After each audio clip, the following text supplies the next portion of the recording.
तुकाराम मुंढे पुन्हा एकदा पूर्ण ॲक्शन मोडमध्ये आले असून त्यांच्या या धडक कारवाईमुळे संपूर्ण महाराष्ट्राच्या प्रशासकीय वर्तुळात प्रचंड खळबळ उडाली आहे।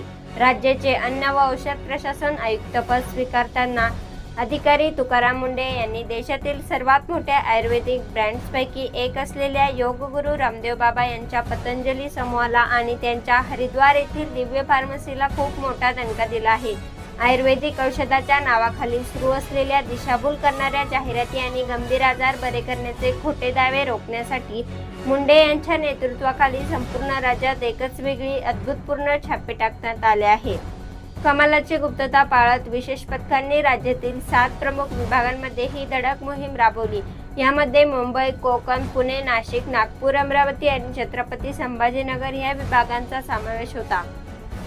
कोणत्याही विक्रेत्याला किंवा केंद्राला सावध होण्याची संधी न देता अधिकाऱ्यांनी 12 वेगळ्या केंद्रांद्वारे एकाच वेळी छापे टाकले आणि तब्बल 73,24,656 रुपयांचा आयुर्वेदिक औषध साठा जप्त केला।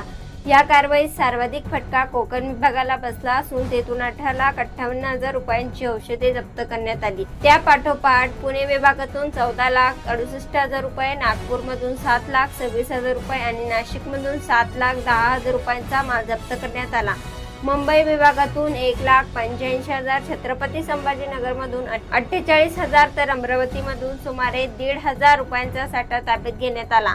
या मोठ्या कारवाईमध्ये पुणे विभागात तपासणी करत असताना केवळ पतंजली नाही तर 21,83,000 रुपये किमतीचा अत्यंत आक्षेपार्ह असा ॲलोपॅथी औषधांचा मोठा साठा देखील FDAच्या हाती लागला, ज्यामुळे संपूर्ण प्रकरणाचे गांभीर्य अधिकच वाढले आहे। निकृष्ट दर्जाने घटकांपासून बनवलेली ही बनावट औषधे रुग्णांच्या जीवावर बेतू शकत होती। म्हणूनच या संपूर्ण गैरप्रकाराची अत्यंत सखोल चौकशी करण्यात आली आहे।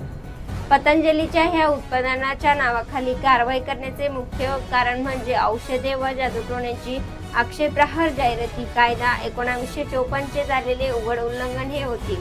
या कायद्यानुसार कोणतीही वैज्ञानिक आधार किंवा पुरावा नसताना कोणत्याही आजारावर 100% उपचार देण्याचा अथवा तो आजार संपूर्ण नष्ट करण्याचा दावा करणे हा कायदेशीर गुन्हा मानला जातो। मात्र पतंजलीच्या दिव्य फार्मसीकडून उत्पादित केले जाणाऱ्या औषधांच्या पॅकेजिंग, लेबल आणि वृत्तवाहिन्यांवरील जाहिरातीमध्ये मधुमेह, कर्करोग, लठ्ठपणा, ट्यूमर, सांधेदुखी यांसारखे गंभीर आजार पूर्णपणे बरे करण्याचे अतिशयोक्ती दावे केले जात होते। सामान्य नागरिक ह्या भ्रामक जाहिरातीला बळी पडून स्वतःच्या आरोग्याला मोठ्या धोक्यात घालत असल्याचे FDAच्या तपासात समोर आले। म्हणून जनतेच्या आरोग्याशी खेळणाऱ्या या उत्पादनांना थेट बाजारातून जप्त करण्याचे कठोर आदेश आयुक्त तुकाराम मुंढे यांनी दिले। या धडक कारवाईनंतर तुकाराम मुंढे यांनी उत्पादक आणि विक्रेत्यांना अत्यंत कडक शब्दात इशारा दिला जात आहे। जनतेचे आरोग्य हीच आपली सर्वोच्च प्राथमिकता असून कोणतीही कंपनी किती मोठी आहे किंवा तिचा ब्रँड किती नामांकित आहे याने प्रशासनाला काहीही फरक पडत नाही, असे त्यांनी स्पष्ट केले। जर कायद्याचे उल्लंघन करून नागरिकांची फसवणूक केली जात असेल तर कारवाई होणारच असा ठाम पवित्रा त्यांनी घेतला आहे। हा केवळ औषध जप्तीचा इशारा नसून यापुढेही जर अशा भ्रामक जाहिराती किंवा अवैध उत्पादन चालू राहिले तर थेट न्यायालयीन खटले भरून संबंधित जबाबदाऱ्या व्यक्तींना गजाआड केले जाईल, असा कडक इशारा त्यांनी दिला आहे।